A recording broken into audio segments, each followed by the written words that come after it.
ራስልን ክቡራን ተመልካቾቻችን ከመሃል ሚዲያ የሰዓቱን ዜና ይዘን ቀርበናል። በቅድሚያም አበይት ነጥቦቹን እንሆ።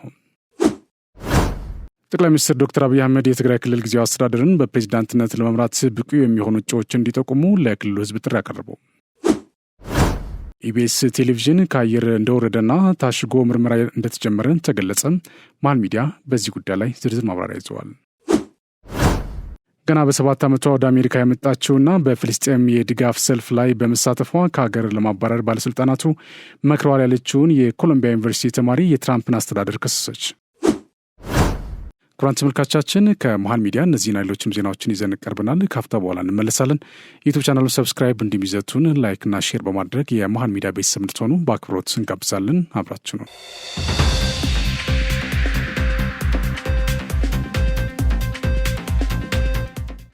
በቅድሚያ ለገዢ ትርክት ግንባታ የሚያግዝ ዘመኑን የዋጀ የሚዲያና የሕዝብ ግንኙነት አሰራር መቅረጽ እንደሚያስፈልግ ተገለጸ። በብልጽግና ፓርቲ ማዕከላዊ ኢትዮጵያ ክልል ቅርንጫፍ ጽሕፈት ቤት ኃላፊ ዶክተር ዲላሞ ቶሬ ገልጸዋል። ውጤታማ ሚዲያና ኮሚኒኬሽን ለገዢ ትርክት በሚል መሪ ሀሳብ ለሚዲያና ኮሚኒኬሽን አመራሮችና ባለሙያዎች እየተሰጠ የሚገኘው ስልጠና እንደቀጠለ ነው። በዛሬው 3ኛ ቀን ውሎ ስልጠናው መሰረታዊ የመሪነት ጥበብና አገልጋይ መሪ በሚል መሪ ሀሳብ ነው እየተሰጠ የሚገኘው። ስልጠናውን የሚሰጡት በብልጽግና ፓርቲ ማዕከላዊ ኢትዮጵያ ክልል ቅርንጫፍ ጽሕፈት ቤት ኃላፊ ዶክተር ዲላሞ ቶሬ እንዳሉት ለገዢ ትርክት ትኩረት የሚሰጡ የሚዲያና የሕዝብ ግንኙነት አመራርና ባለሙያ ለመገንባት ትኩረት ሰጥቶ እየተሰራ ነው ብሏል። ሚዲያው ለሕዝብ ጥቅም የሚሆን ገዢ ትርክቶችን እያጎለበተ በሚያስተሳስሩ አጀንዳዎች ላይ ማተኮር እንዳለበት አነስተው ይህም ሀገራዊ የልማትና ሁለንተናዊ ብልጽግናን ግቦች ለማሳካት አበርክቶ ይኖረዋል ብሏል። ዘርፉ ለተግባቦት ቅድሚያ የሚሰጡ እንዲሁም ለልማት የሚያነሳሳ ሲሆን ለሀገር ልዕልና ያለው ፋይዳም ትልቅ ነው ብሏል። ለዚህም በተገቢው መምራትና ማብቃት እንዲሁም ዘመኑን የዋጀ ለገዢ ትርክት የሚያግዝ አሰራር መቅረጽ እንደሚያስፈልግ ተናግረዋል።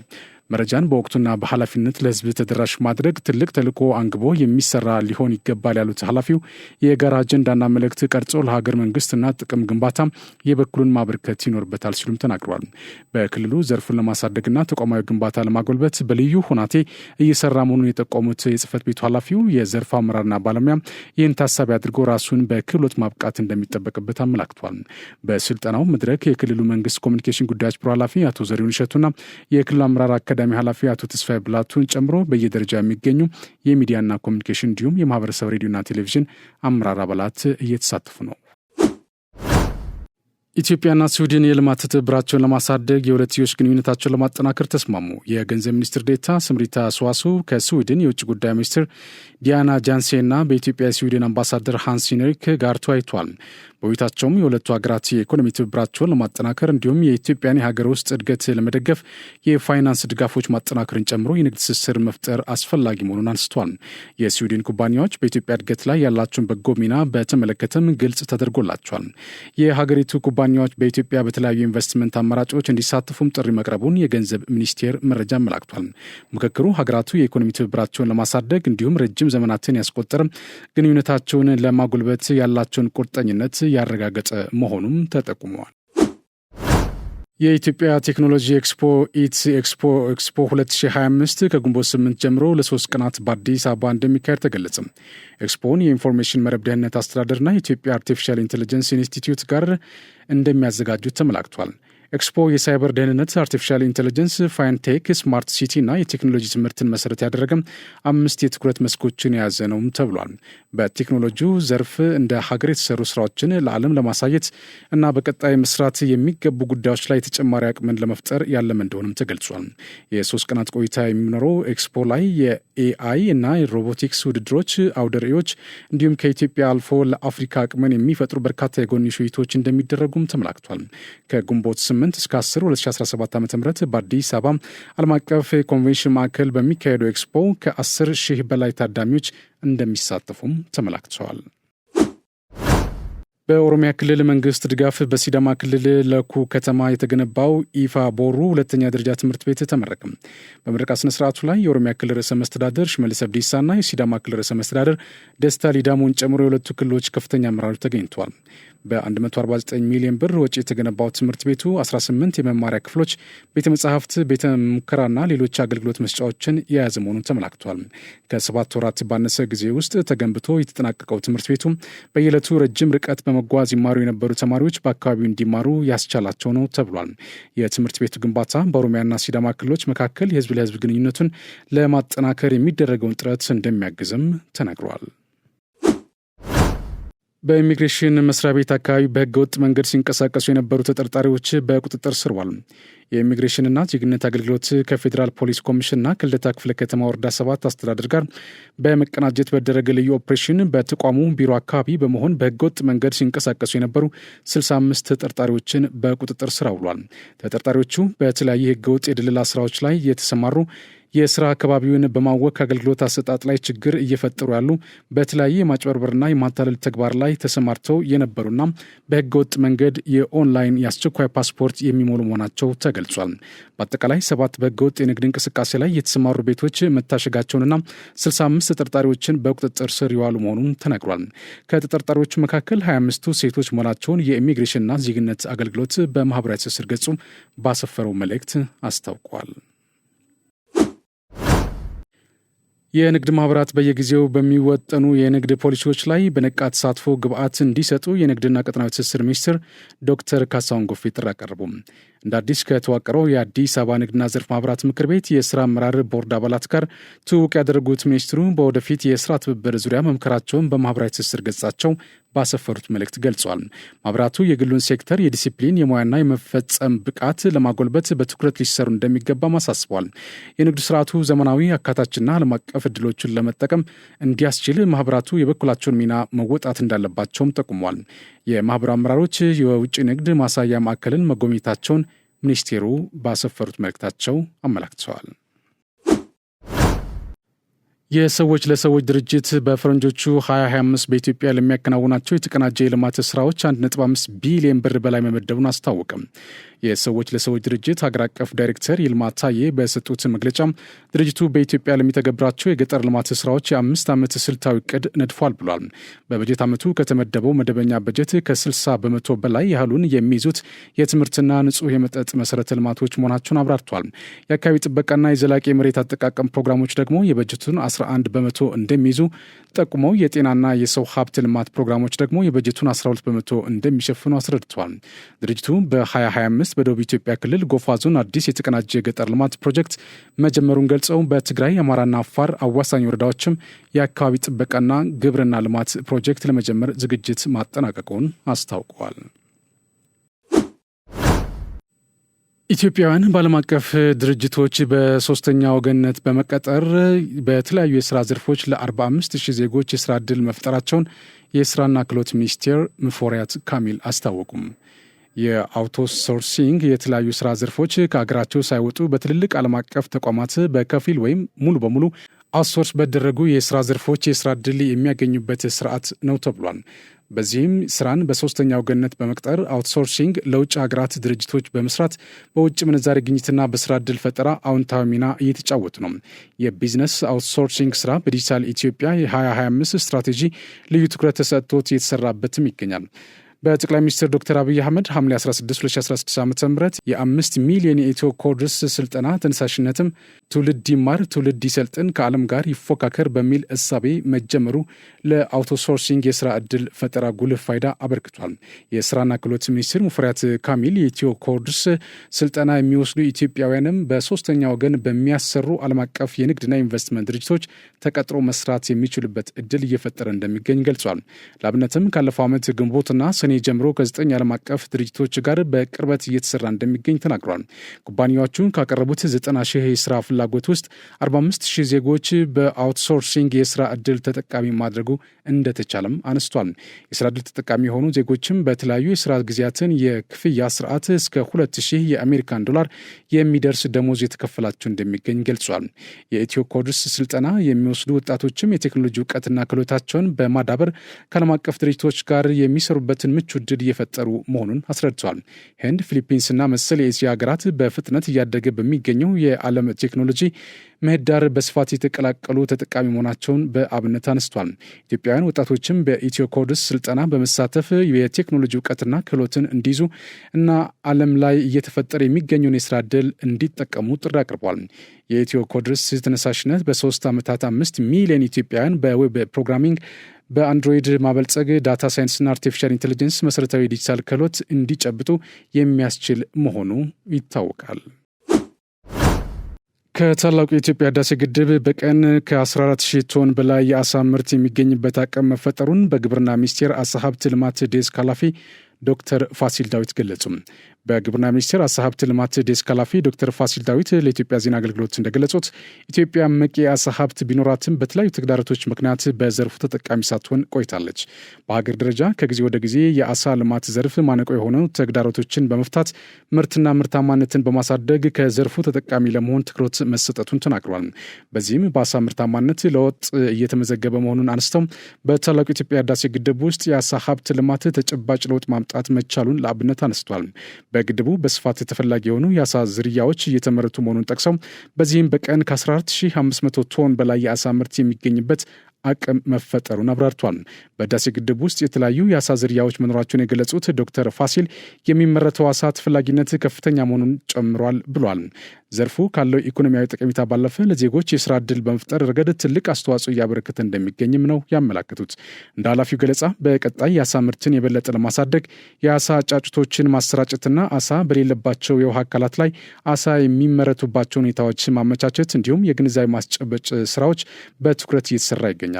በቤንሻንጉል ጉሙዝ ክልል ግብርና ቢሮ የአሳ ሀብት ባለሙያ አቶ ቡሽን ፎፉ በበኩላቸው የህዳሴ ግድቡ በክልሉ የአሳ ምርት መመረት የክልሉን ብሎም የሀገሩን ኢኮኖሚያዊ ተጠቃሚነት በማረጋገጥ በኩል ከፍተኛ ሚና እንዳለው አነስቷል። በዘርፉ 64 ማህበራት መደራጀታቸውና ከነዚህ ውስጥ 23 ማህበራቶች የስራ ዕድል ተጠቃሚ እንደሆኑ መደረጉን ማስታውቋል። በቀጣይም ወደ ስራ ያልገቡ ማህበራትን ወደ ስራ ለማስገባት ከባለድርሻ አካላት ጋር በቅርበት እየተሰራ እንደሚገኝ ጠቁመዋል።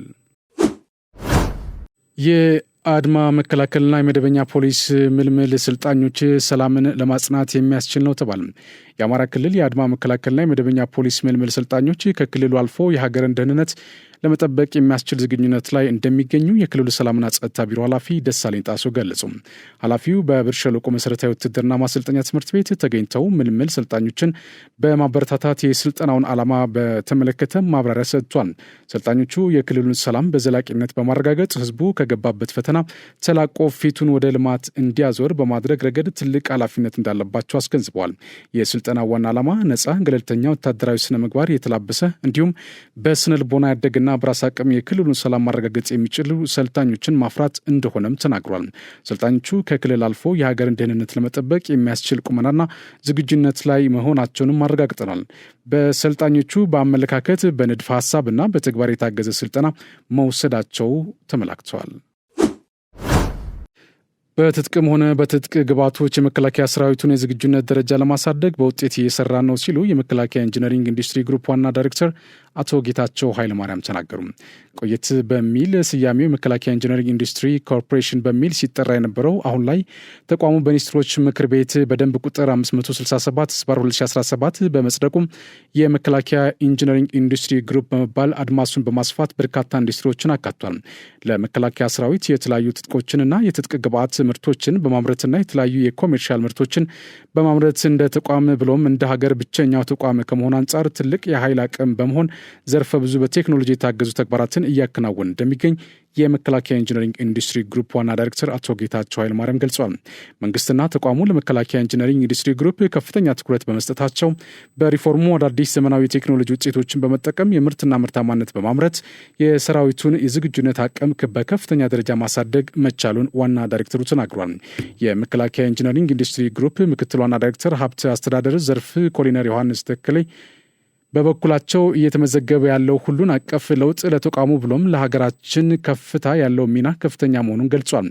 የመከላከያ ፍላጎት ለማሟላት የኢንጂነሪንግ ኢንዱስትሪ ግሩፕ አመራርና ሰራተኛ በአንድ እስትንፋስ ምርትና ምርታማነትን በማሳደግ ረገድ ስራቸውን በአግባቡ በመፈጸም ሀገራዊ ተልዕኳቸውን በስኬት የመወጣቱን ሂደት አጠናክረው እንደሚቀጥሉም ኮሎኔል ዮሐንስ ተናግረዋል። ዜና በቀጣይ የተላለፈላችሁ የሚገኘው ከመሃል ሚዲያ መሃል ዜናችን ነው። ዜናዎቻችን ይቀጥላሉ። የኢቢኤስ ቴሌቪዥን ከአየር እንደወረደና ታሽጎ ምርመራ እንደተጀመረ ተገለጸ። የህዝብና የመንግስትን ጥቅም ለማስጠበቅ ህጋዊ አሰራርን የተከተለ እርምጃ መውሰድ ተጠናክሮ መቀጠሉም ተመላክቷል። በዚህ አግባብ ኢቢኤስ ቲቪ የሚያስተላልፈውን ስርጭት ከአየር ላይ እንዲወርድ የህግ ትዕዛዝ በመስጠት ስቱዲዮ ታሽጎ ለተጨማሪ ህጋዊ ምርመራ ዝግጁ እንዲሆን ተደርጓል። ባለሶስት ማዕዘን የሆነው የጥፋት ኔትወርክ የምርመራና የመበጣጠስ እርምጃ ተጠናክሮ ይቀጥላል። ክቡራን ተመልካቾቻችን በዛሬው ዕለት ክቡር ጠቅላይ ሚኒስትሩ በትግርኛ ቋንቋ ለትግራይ ህዝብ ያስተላለፉትን መልእክት እንደሚከተለው በትግርኛ ቋንቋ አቀርበዋል።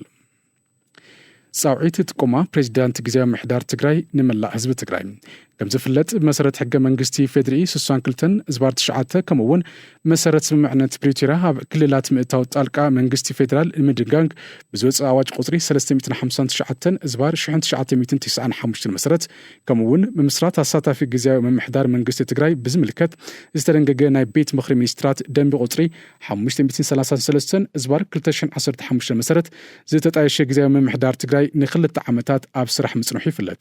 መሰረት ኣዋጅ 359/1995 አንቀጽ 15 ንኡስ አንቀጽ 3 ጊዜያዊ ምምሕዳር ንክልተ ዓመት ጥራይ እዩ ክጸንሕ ዝኽእል ጭቡጥ ምክንያት እንተሃልዩ ግና ቅድመ እቲ ጊዜያዊ ምምሕዳር ምንዋሕ ይከኣል እዩ። በቶም ቅድም ክብል ዝተገለጹ ሕግጋትን ውዕሊ ፕሪቶሪያ ዝቆመ ጊዜያዊ ምምሕዳር ትግራይ ኣብ ውሽጢ ክልተ ዓመት ናይ ጊዜያዊ ምምሕዳር ዕማማቱ አፈጻጽማ ኃላፊነቱ በህዝብ ዝተመረጸ መንግስቲ ከረክብ ይግባእ ነይሩ። ይኹን እምበር ጊዜያዊ ምምሕዳር ትግራይ ዝተዋህቦ ቁልፊ ዕማማት ኣብ ዝተወሰነሉ ግዜ ከጽፍፍ አይካለን። ካብቶም ቁልፊ ዕማማት ሓደ ምርጫ ንምክያድ ዘኽእል ምቹው ኩነታት ምፍጣር እዩ። እዚ ዕማም እዚ ካብቶም ዘይተጻፈፉ ዕማማት ሓደ ብምዃኑ ዕድመ ጊዜያዊ መንግስቲ ሕጊ ብምሕያሽ ብሓደ ዓመት ምንዋሕ ግድን ኮይኑ ኣሎ። መንግስቲ ፌደራል ኣብ መሬት ዘሎ ጭቡጥ ኩነታት ኣብ ግምት ብምእታው ዕድመ ጊዜያዊ መንግስቲ ንምንዋሕ ፖለቲካዊ ምምሕዳራውን ናይ ሕግን ስራሕቲ ኣብ ምክንዋን ዝርከብ ኮይኑ ምዚ ተኣሳሲሩ ሓዱሽ ፕሬዚዳንት ጊዜያዊ ምምሕዳር ምሻም እውን ኣድላይ ኮይኑ ኣሎ።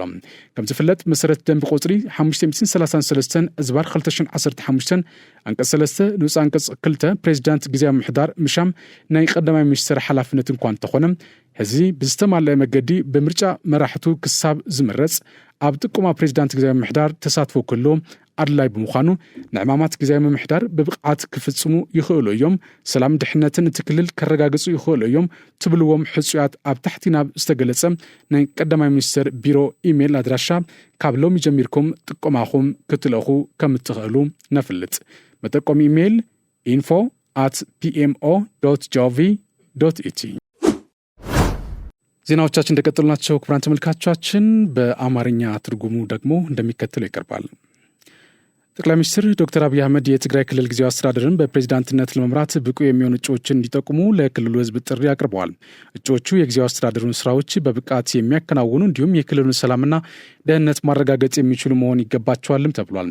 ጠቅላይ ሚኒስትሩ ይህንን ጥሪ ያቀረቡት ለመላው የትግራይ ህዝብ በይፋዊ ማህበራዊ ትስስር ገጾቻቸው በዛሬው ዕለት ባስተላለፉት መልእክት ነው። በትግርኛ ቋንቋ የተጻፉ የጠቅላይ ሚኒስትሩ መልእክት የትግራይ ጊዜያዊ አስተዳደር ፕሬዝዳንት ጥቆማ ጥሪ በሚል ርዕስ የቀረበ ነው። ዶክተር አብይ በዚህ መልእክታቸው የትግራይ ክልል ጊዜያዊ አስተዳደር ሲቋቋም መሰረት ያደረገው አዋጅ ለአስተዳደሩ የሚፈቅደው የሥራ ዘመን 2 ዓመት ብቻ እንደሆነ አስታውሷል። ሆኖም ተጨባጭ ምክንያት ካለ የጊዜያዊ አስተዳደሩ ዕድሜ ሊራዘም እንደሚችል ጠቅላይ ሚኒስትሩ ጠቁሟል። ጠቅላይ ሚኒስትሩ ይህን ጉዳይ ለማስረዳት በመልእክታቸው የጠቀሱት የፌዴራል መንግስት በክልል ጣልቃ የሚገባበትን ስርዓት ለመደንገግ በ1995 ዓ.ም የወጣውን አዋጅ ነው። አዋጁ በአንድ ክልል ህገ መንግስታዊ ስርዓትን አደጋ ላይ የጣለ እንቅስቃሴ ወይም ድርጊት ከተፈጸመ የፌዴራል መንግስት የክልሉ ምክር ቤትና የክልሉን ከፍተኛ የህግ አስፈጻሚ አካል በማገድ ለፌዴራል መንግስቱ ተጠሪ የሆነ የጊዜያዊ አስተዳደር እንዲቋቋም ሊወስን እንደሚችል ይደነግጋል። በዚህ አዋጅ መሰረት ጊዜያዊ አስተዳደሩ በክልሉ የሚቆየው ከ2 ዓመት ላልበለጠ ጊዜ ነው። ሆኖም አስፈላጊ ሆኖ ሲገኝ የፌዴሬሽን ምክር ቤት የመቆያ ጊዜው ከ6 ወር ላልበለጠ ጊዜ ለማራዘም እንደሚችል በአዋጁ ላይ ተቀምጧል። ይህን አዋጅ እና በፕሪቶሪያው የተፈረመውን የግጭት ማቆም ስምምነት መሰረት በማድረግ በትግራይ ክልል አካታች ጊዜያዊ አስተዳደር እንዲቋቋም የሚያስችል ደንብ የሚኒስትሮች ምክር ቤት ያጸደቀው መጋቢት 9 2015 ነበር። የሚኒስትሮች ምክር ቤት ደንብ የጊዜያዊ አስተዳደሩ የስልጣን ዘመን ምን ያህል እንደሚሆን በግልጽ ባያስቀምጥም ጊዜያዊ አስተዳደሩ በ1995 አዋጅ የተሰጠውን ስልጣንና ተግባራት እንደሚያከናውን ደንግጓል። ጠቅላይ ሚኒስትር ዶክተር አብይ አህመድ በዛሬው መልእክታቸው ጊዜያዊ አስተዳደሩ ሊያከናውናቸው ከሚገባቸው ቁልፍ ስራዎች መካከል አንዱ ምርጫ ለማካሄድ የሚያስችል ምቹ ሁኔታ መፍጠር እንደነበር አመላክተዋል። ይህን ተግባር ካልተፈጸሙ ስራዎች መካከል አንዱ በመሆኑ የጊዜያዊ አስተዳደሩን ዕድሜ በሕግ በማሻሻል በአንድ ዓመት ማራዘም የግድ ሆኖ ይገኛል ሲሉ ዶክተር አብይ በመልእክታቸው አስገንዝበዋል። ጠቅላይ ሚኒስትሩ አብይ የትግራይ ጊዜያዊ አስተዳደር የስልጣን ጊዜ ለአንድ ዓመት ሊራዘም እንደሚችል የመጀመሪያውን ጥቆማ የሰጡት ባለፈው ሐሙስ መጋቢት 11 2017 ዓ.ም በፓርላማ በነበራቸው የጥያቄና መልስ ቆይታ ወቅት ነበር። ጠቅላይ ሚኒስትሩ በሐሙሱ የፓርላማ ስብሰባ ላይ በሰጡት ማብራሪያ የጊዜያዊ አስተዳደሩ ስራ ከተገመገመ በኋላ በግለሰቦች ደረጃ ለውጥ ሊካሄድ እንደሚችልም ተናግረው ነበር። ጊዜያዊ አስተዳደሩ ተገምግሞ መጠነኛ ለውጥ ተደርጎም የፕሪቶሪያን ስምምነት በሚያከብር መንገድ እስከሚቀጥለው ምርጫ ድረስ ስራውን እየሰራ ህዝቡን ለምርጫ ማዘጋጀትና ህዝቡን የስልጣን ባለቤት የማድረጉን ሂደት ማረጋገጥ ይጠበቅበታል ሲሉም ቀጣይ ሂደቱ ምን ሊመስል እንደሚችል በዚሁ ማብራሪያቸው ላይ አመላክቷል። ዶክተር አብይ በዛሬው መልእክታቸው የፌዴራል መንግስት መሬት ላይ ያለውን ተጨባጭ ሁኔታ ግምት ውስጥ በማስገባት የጊዜያዊ አስተዳደሩን ዕድሜ ለማራዘም ፖለቲካዊ፣ አስተዳደራዊና የህግ መሰረቶችን በማከናወን ላይ እንደሚገኝ አስታውቋል። ከዚህ ጋር በተያያዘ አዲስ የጊዜያዊ አስተዳደር ፕሬዚዳንት መሾም አስፈላጊ ሆኖ መገኘቱንም በመልእክታቸው አጽንኦት ሰጥቷል። ከመጋቢት 14 2015 ጀምሮ የትግራይ ጊዜያዊ አስተዳደርን በፕሬዚዳንትነት እየመሩ የሚገኙት አቶ ጌታቸው ረዳ እንደሆኑ ይታወቃል። አቶ ጌታቸው የፕሬዚዳንትነት ሹመቱን ያገኙት በጠቅላይ ሚኒስትር ዶክተር አብይ አህመድ አማካኝነት ነው። የትግራይ ክልል ጊዜያዊ አስተዳደሩን እንዲቋቋም ያደረገው የሚኒስትሮች ምክር ቤት ደንብ ርዕስ መስተዳደሩ ወይም በፕሪቶሪያ የሰላም ስምምነት መሰረት በሚደረግ የፖለቲካ ምክክር ተለይቶም በኢትዮጵያ ፌዴራላዊ ዲሞክራሲያዊ ሪፐብሊክ ጠቅላይ ሚኒስትር ይሾማል ይላል። በዚህ የድንጋጌ መሰረት የጊዜያዊ አስተዳደሩ ፕሬዚዳንት መሾም የጠቅላይ ሚኒስትሩ ኃላፊነት መሆኑን ዶክተር አብይ በዛሬ መልእክታቸው ቢገልጹም ስለ ፖለቲካዊ ምክክር ግን ያሉት ነገር እንደሌለ ተመላክቷል። ይህ ቢሆንም እንኳ ህዝቡ በመመነበት መንገድ መሪዎችን በምርጫ እስኪመርጥ ድረስ ለጊዜያዊ አስተዳደሩ ፕሬዚዳንት የሚሆን እጩዎቹ የማቅረብ ሂደት የህዝብ ጥቆማና ተሳትፎ እንዲኖረው አስፈላጊ በመሆኑ መላው የትግራይ ህዝብ በዚሁ ላይ እንዲሳተፍ ጠቅላይ ሚኒስትሩ ጥሪ አስተላልፏል። የክልሉ ህዝብ የትግራይ ጊዜያዊ አስተዳደሩን ስራዎች በብቃት ይፈጽማሉ፣ የክልሉን ሰላምና ደህንነት ማረጋገጥ ይችላሉ ያሏቸውን እጩዎች ከዛሬ ጀምሮ በጠቅላይ ሚኒስትር ጽህፈት ቤት የኢሜይል አድራሻ በኩል መጠቆም እንደሚችሉም ዶክተር አብይ አሳስበዋል። የእጩዎቹን ጥቆማ ጊዜ መች እንደሚያበቃ በዛሬው ጠቅላይ ሚኒስትሩ መልእክት ላይ አልተመላከተም። ገና በ7 ዓመቷ ወደ አሜሪካ የመጣችውና በፍልስጤም የድጋፍ ሰልፍ ላይ በመሳተፏ ከሀገር ለማባረር ባለሥልጣናቱ ሞክረዋል ያለችው የኮሎምቢያ ዩኒቨርሲቲ ተማሪ የትራምፕን አስተዳደር ከሰሰች። በአሜሪካ ቋሚ ነዋሪ የሆነችው የደቡብ ኮሪያዋ ተወላጅ የ21 ዓመቷ ዩንሶ ቹንግ የኢሚግሬሽን ባለሥልጣናት የመኝታ ክፍሏን ጨምሮ በተለያዩ የኮሎምቢያ ተቋማት ፍተሻ አካሂደዋል ብላለች። ተማሪዋ በትራምፕ አስተዳደር ላይ ያቀረበችው ክስ ህገ መንግስታዊ መብቶቿን በማጣቀስ በቁጥጥር ስር እንዳትውልና ከአገር እንዳትባረር ማገድ ነው። በኮሎምቢያ ዩኒቨርሲቲ ባለስልጣናትና የፍልስጤም ደጋፊ ተማሪዎች መካከል የተካሄደ ድርድሮችን ያሸማገለው ታዋቂው የኮሎምቢያ ዩኒቨርሲቲና የፍልስጤም ደጋፊ መሐመድ ካሊል በትራምፕ አስተዳደር መታሰሩን ተከትሎ ነው ይህ ክስ የቀረበው። ዩንሴኦ እስራኤል በጋዛ ላይ የምታደርገውን ጦርነት በመቃወም በኮሎምቢያ ካምፓስ በተደረጉ ሰልፎች ላይ መሳተፏን የገለጹት ጠበቆቿ እንደ መሐመድ ያለ ትልቅ ሚና ተጫውታ እንደሆነ ያሉት ነገር ምንም ነገር የለም። የሀገር ውስጥ ደህንነት ዲፓርትመንት በበኩሉ ዩንሴኦ በአቅራቢያዋ በሚገኘው ባርናርድ ኮሌጅ ከፍልስጤም ድጋፍ ጋር በተያዘ የተባረረን ተማሪ ተቃውሟ ለእስር መዳረጓን ጨምሮ በሚያሳስብ ተግባራት ላይ ተሰማርታለች ማለቱን የአሜሪካ መገናኛ ብዙሃን ዘግበዋል። ተማሪዋ የካቲት መገባደጃ ላይ በነበረ የተቃውሞ ሰልፍ ላይ መሳተፏን ተከትሎ የትራምፕ አስተዳደር ባለስልጣናት ለማሰር እንዲሁም ለማባረር ጥረት መጀመራቸውን ክሱ ያትታል። ከዚህም አይስ እየተባለ የሚጠራው የአሜሪካ ኢሚግሬሽንና ጉምሩክ መስሪያ ቤት ባለስልጣናት የፈረሙበት የእስር ማዘዣን የያዘ ወኪሎች ወላጆቿ ቤት ድረስ እንደሄዱ ተጠቅሷል። የትራምፕ አስተዳደር ለፊልስጤማውያን መብቶች ድጋፋቸውን እያሳዩ ያሉት ላይ በማነጣጠር ሀሳባቸውን በነጻነት በመግለጻቸው የኢሚግሬሽን ባለስልጣናትን እንደ ብቀላ መሳሪያ እየተጠቀሙበት ነው ሲሉም ጠበቆቿ ተናግሯል። በፊልስጤም ድጋፋቸው ምክንያት የትራምፕ አስተዳደር አስሮ ከአገር ለማባረር እየሞከረ ካሉት በርካታ የዩኒቨርሲቲ ተማሪዎች መካከል ዩንሴኦ አንዷ መሆኗ ተመላክቷል። ክሱ በተጨማሪ ከአገር ሊባረሩ ነው የተባለው የኮርኔል ዩኒቨርሲቲ የዶክትሬት ተማሪ ሞንዶ ታኦላ እና ቪዛው የተሰረዘው የኮሎምቢያ ዩኒቨርሲቲ ተማሪ ራንጄኒ ስርኒቫንስን ይጠቅሳል። የፊልስጤም ደጋፊ ተማሪዎች እስራኤል በጋዛ ላይ የምታደርገውን የዘር ጭፍጨፋ በጦር መሳሪያና በሌሎች ነገሮች እያገዙ ነው ካሏቸው ኩባንያዎች ጋር የንግድ ሽርክናቸውን ዩኒቨርሲቲዎቹ እንዲያቆሙ እየጠየቁ ይገኛሉ። እስራኤል በጋዛ በሚገኙ ፍልስጤማውያን ላይ የዘር ጭፍጨፋ እየፈጸመች ነው የሚለውን አትቀበለውም። ትራምፕ በእነዚህ ተቃውሞዎች ላይ የሚሳተፉ አሜሪካውያን ተማሪዎች እንደሚባረሩ አስጠንቅቋል። መሐመድ በኢሚግሬሽን ባለስልጣናት የታሰረው ፕሬዚዳንት ዶናልድ ትራምፕ አሜሪካዊ ባልሆኑ ተግባራት ይሳተፋሉ ያላቸው ተማሪዎች ላይ እርምጃ ለመውሰድ ቃል መግባታቸውን ተከትሎ ነው። መሐመድ ምንም አይነት የወንጀል ክስ ያልተመሰረተበት ሲሆን እስሩ አገር አቀፍ ተቃውሞን አስነስቷል። ክቡራን ተመልካቾቻችን ከመሃል ሚዲያ ለሰዓቱ ያዝናቸው ዜናዎች እነዚህ ናቸው። ስለተከታተላችሁ እናመሰግናለን። ቀሪ ዝግጅቶች ይቀጥላሉ። በእኔ በኩል ጨርሻለሁ። በያላችሁበት ሰላም ሁኑ።